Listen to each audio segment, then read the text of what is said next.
Hey, did you hear about the 2-month-old baby that was abandoned and deported at the border yesterday with his family? Juan Nicolas is a 2-month-old baby that was being held at the Dilley Detention Center in Texas along with his family.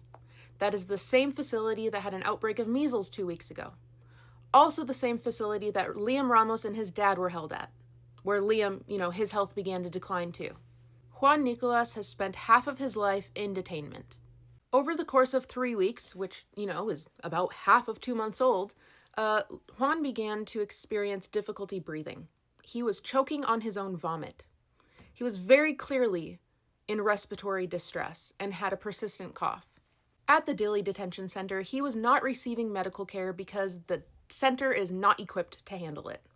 Which, sounds a little strange when you think about how many people are held there, but it is also not shocking at all given what we know about the facility. But as of the evening of February 16th, Juan was rushed to the hospital. According to his mother, Juan was diagnosed with bronchitis. And in case you didn't know, in a baby of that size and that age, a diagnosis like that can become emergent, life-threatening, very quickly.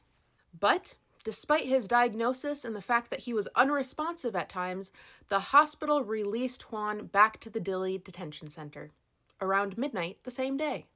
The next day, on the morning of February 17th, Juan's mother went before a Texas immigration judge, probably hoping to plead their case so that their son can receive care. But instead, the judge informed her that their entire family would be deported. So a few hours later, Juan, his 16-month-old sister, and their mom and dad were deported, and they were abandoned at the border of Mexico with just the clothes on their backs and whatever money was in their commissary, totaling about $190.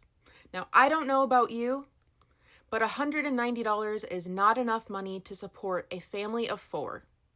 This is heinous. This is cruel. Is a sick 2-month-old and the family who just wants him to receive proper medical care really that big of a threat to national security? I would think not. For the kinds of people who love to remind everyone that they are pro-life, they certainly do enjoy torturing life and bringing people to their deathly demise. A baby. Come on. And these are the kind of people that those in power are trying to convince us are American heroes. They're monsters.